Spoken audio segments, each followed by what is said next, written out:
ఈ నెల 13న చేవెళ్ల పార్లమెంటు ఎన్నికల ప్రచారంలో బీఆర్ఎస్ చీఫ్ కేసీఆర్ పాల్గొననున్నట్లు మహేశ్వరం ఎమ్మెల్యే సబితా ఇంద్రారెడ్డి తెలిపారు.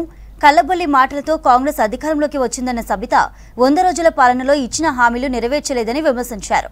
చేవెళ్ల సభకు 1,00,000 మంది జనం హాజరు కానున్నట్లు ఎమ్మెల్యే కాళయాదయ్య చెప్పారు. అంతకుముందు చేవెళ్లలో బహిరంగ సభ స్థలిని ఎమ్మెల్యే కాళయాదయ్య మండలి మాజీ చైర్మన్ స్వామి గౌడ్తో కలిసి సబితా ఇంద్రారెడ్డి పరిశీలించారు. ఏకం చేసి ఒక ఐక్య వేదిక పెట్టి బడుగు బలైన వర్గాల గొంతుగా ఆ రోజుల ప్రభుత్వానికి బడుగుల గొంతును వినిపించే ప్రయత్నం కాసాని జ్ఞానేశ్వర్ గారు చేశారు. ఈ రోజు చేవెళ్ల పార్లమెంట్ లో ఉన్న రేపు జరుగుతున్న ఎన్నికల్లో కాసాని జ్ఞానేశ్వర్ గారిని కేసీఆర్ గారు నిర్ణయించిన వ్యక్తి తప్పకుండా టీఆర్ఎస్ పార్టీ అభ్యర్థులు గెలిపించమని కోరుతా ఉన్నాం.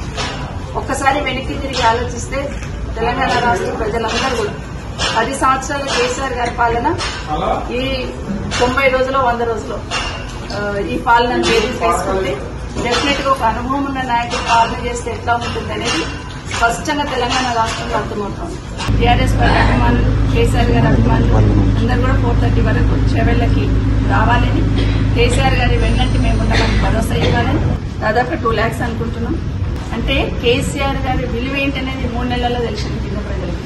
ఎందుకంటే కేసీఆర్ గారు ఉన్నప్పుడు 24 గంటల కరెంట్ వచ్చింది, ఇప్పుడు కరెంట్ ఊపికే కట్ అవుతుంది. కేసీఆర్ గారు ఉన్నప్పుడు నీళ్ళకి సమస్య లేదు, డ్రింకింగ్ వాటర్కి. ఇప్పుడు 3-4 రోజులకు ఒకసారి నీళ్ళు ఒకసారి కట్ అవుతా ఉన్నాయి. రైతు బంధు లాంటి కార్యక్రమాన్ని కేసీఆర్ గారు అక్కడ వర్షం పడుతుందంటే ఇక్కడ రైతు బంధు అమౌంట్ పడేది, ఇప్పుడు అవి వస్తలేవు. కాబట్టి ఇవన్నీ అబ్జర్వ్ చేసినప్పుడు అయ్యో కేసీఆర్ గారిని గొడవ వస్తున్నామని ఆలోచన కింద గ్రామీణ స్థాయిలో అందరూ ఆలోచిస్తా ఉన్నారు. తప్పకుండా వాళ్ళందరూ రావడానికి